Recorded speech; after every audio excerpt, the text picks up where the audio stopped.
नाज़रीन, बुलड़ी शाह करीम वेझो ॻोठ मिठो रिंद में इंटर पास शागिर्द घर भरिसां वण में रसो ॿधी मुबैना आपघात करे छॾियो।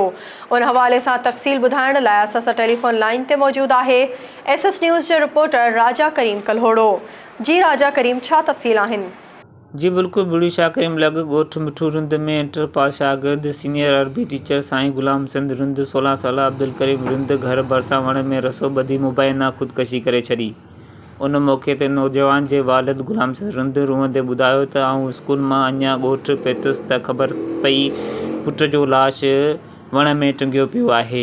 अन ॿुधायो त नौजवान 2 साल अॻु अब्दुर्रहीम हाई स्कूल मां मैट्रिक कई ऐं ताज़ो हिन डिग्री कॉलेज बुलड़ी शाह करीम मां इंटर जा इम्तिहान पास करे BA में दाख़िला वठी रहियो हो। हिन ॿुधायो त को बि मसइलो न हो। वाक़े जी इतला ते पूरे ॻोठ ऐं पर्सगिरदाई में सोग वारो माहौल छायल आहे। जी राजा करीम, तफ़सील ॿुधाइण लाइ अव्हां जी महिरबानी।